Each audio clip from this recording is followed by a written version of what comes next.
Hey guys, it's Tom. So, some really exciting news. Tonight is Tuesday, and I had a chance to see an advanced screening of the new movie Deepwater Horizon. It stars Mark Wahlberg, Gina Rodriguez, Dylan O'Brien, Kurt Russell, John Malkovich, and I was even given this free poster, so I'll hold it up so I have something to hold up during this review. This movie comes out on Friday, so I wanted to give you guys my thoughts right away. First of all, before I do that, I want to give a big shout out to Backstage OL, the website that funded this screening, and the Angelica, which hosted it, and my buddy Sam for coming with me. So, Deepwater Horizon is a film that chronicles the oil disaster that took place on Deepwater Horizon, which is off the coast of Louisiana, on April 20th, 2010. We follow Mark Wahlberg, who plays Mike Williams, who works on the oil rig, as well as Kurt Russell, who plays Jimmy, who's sort of the head, and then also John Malkovich, who plays Don, another one of the heads on the rig, and also features Gina Rodriguez and Dylan O'Brien, who both work on the rig itself.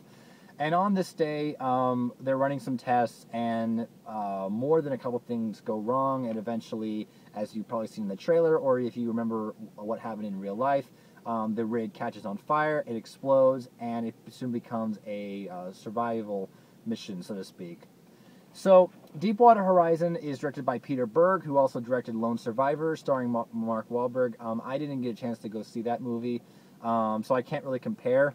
But I can say Deepwater Horizon is a very intense thriller. I didn't have a lot of expectation going into this movie. When I saw the trailer, I thought it was cool, but it didn't quite intrigue me. And then I was given the chance to see this free screening, so I went. And it is a very intense thriller. What you're going to get from this movie is you're going to get some great acting, first of all. All the actors are doing their best. They're giving their A game. They're really giving fantastic performances.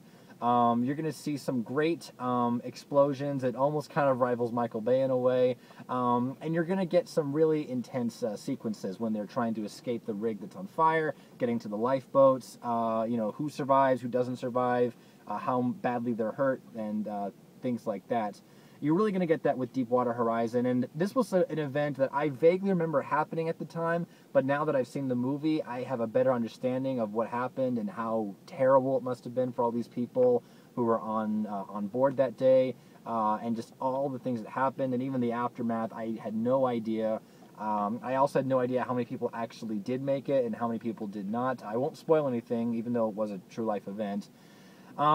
If I had to complain about one thing above another, is the tone of this movie. I didn't feel the tone was consistent throughout the entire movie. And what I mean by that is there are some scenes, and I won't spoil anything, but there are scenes where something catastrophic is happening, and there might be some witty banter, or someone might tell a joke, or a joke that feels out of place. And especially there's something at the end, again, no spoilers, but there's a bit where the music changes, and I felt like the music didn't quite match what the tone of the scene was going for.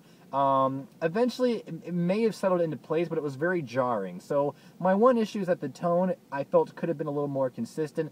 That being said, I had a ton of fun with Deepwater Horizon. If you guys want to go see it, I would recommend going to see it. The acting is great. The direction of the sequences are great. One more positive before I forget that I really want to praise this movie is the introduction to these characters. You're introduced, you see Mark Wahlberg's character, you see Gina Rodriguez's character, you see Kurt Russell's character, all before they congregate on Deepwater Horizon. And I really liked how their characters were built up to the point where you actually cared, because had this movie just started on the oil rig and the explosion happened, while it may have been intense, maybe my level of caring wouldn't be as high because I don't know who these darn people are. But the movie does a really good job of setting up these characters, and I really dug that because when the intense situations were happening, I did actually care about these people and I wanted to see them survive. Some people aren't in the movie as much as you would think they would be, like John Malkovich, who plays one of the bosses. He does have a very strong presence in this movie, and I love seeing that man on screen. So his character's not as fleshed out as, say, Mark Wahlberg's character, but he does a fine job as well. I'm not trying to take away from that. So I do want to praise that. This movie does build up the characters extremely well. So those are basically my thoughts on Deepwater Horizon. Go see this movie if you want. If you're going to take children, be careful because there's quite a lot of excessive language in this movie.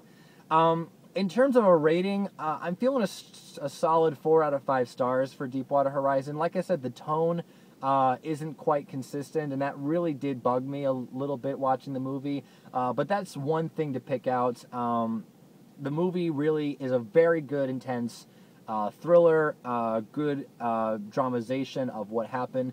So guys, that's Deepwater Horizon. It will be coming out this weekend, so if you get a chance to see it, what did you think of it? Let me know in the comments below. Once again, I want to thank the Angelica, Backstage.com, and my buddy Sam for hosting the event, for coming with me to the event. It was a lot of fun. This is one of my first screenings I've ever gone to. So guys, thank you for watching. My name is Tom Urrutia, and I'll see you guys in my next video. Don't forget to like, comment, and subscribe, and I'll see you all next time. See you later, guys.